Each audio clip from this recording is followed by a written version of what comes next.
நம்ம என்ன பண்ண போகிறோம் அப்படின்னா என்னோட புல் டே தாங்க பார்க்க போகிறோம். ஸோ நான் எப்போவுமே ரெகுலராக பண்ணுற புல் டே எப்படி இருக்கும் அப்படின்னு உங்களுக்கு காட்ட போகிறேன். ஸோ ஃபஸ்ட்டு புல் அப்ஸ் பண்ணிவிட்டேன். நெக்ஸ்ட்டு பார்த்திங்க அப்படின்னா நம்ம கேபிளில் வந்து லேட் புல் டவுன் பண்ணிவிட்டேன். இந்த ஹேண்டில்ஸ் பார்த்திங்க அப்படின்னா மசிலுக்கு ஈஸியாக டார்கெட் ஆகும். அதனால தான் இந்த ஹேண்டில் நான் யூஸ் பண்ணுறேன். ஸோ இது வந்து பார்த்திங்க அப்படின்னா close grip reverse pull down. So இது வந்து பார்த்திங்க அப்படின்னா நல்லா ஸ்குவீஸ் பண்ணி அதுக்கப்புறம் ஸ்ட்ரெச் பண்ணணும். மசிலை நல்லா ஸ்குவீஸ் பண்ணி ஒர்க் அவுட் பண்ணணும். நெக்ஸ்ட் வந்து சீடெட்டில் வந்து கேபிளில் மிட் ரோவிங் பண்ணுறேன். மிட் ரோவிங் அதே தான் சேமு மெக் ஹேண்டில் தான் பண்ணேன். நெக்ஸ்ட் வந்து பார்த்தீங்க அப்படின்னா கிராஸ் ரோஸ். ஸோ என்னோட காலேஜ் டேஸில் தான் இதுதான் நான் போட்டுட்ருப்பேன். இது வந்து நல்ல எஃபெக்டிவான ஒர்க் அவுட்டு. ஸோ இது நீங்களும் ட்ரை பண்ணி பாருங்கள், செமையாக இருக்கும். நெக்ஸ்ட் வந்து பார்த்தீங்க அப்படின்னா இது நம்ம காலங்காலமாக போடுறதான் 1 டபுள் ரோயிங். இதுவும் அதே தான் ஹெவி வெயிட்டில் பண்ணேன். நெக்ஸ்ட் வந்து நம்ம வந்து புல்லிங்கில் வந்து பைக் போயிட்டோம். ஃபஸ்ட்டு ஆல்ரெண்டு பைசப்ஸ் கர்ல் பண்ணேன். நெக்ஸ்ட் வந்து பார்த்தீங்க அப்படின்னா ஹேமர் கர்ல் பண்ணேன்.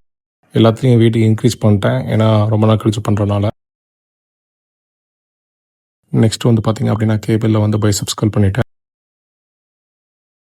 பம்ப் எப்படி இருக்குன்னு பாருங்கள், செமையாக இருக்கும். தென் நெக்ஸ்ட் வந்து ரிவர்ஸ் கர்ல் பண்ணிவிட்டேன். இது முடிச்சுட்டு பக்காவாக ஒரு சேஃபான ஒரு புல் டே முடிச்சிட்டேங்க நான். ஸோ இது நான் வந்து ரொம்ப ஹெவியெல்லாம் பண்ணல, லைட்டாக தான் பண்ணேன். இதுதான் நம்மளோட பைசப் பிக்கு, எப்படி இருக்குன்னு பார்த்து சொல்லுங்கள்.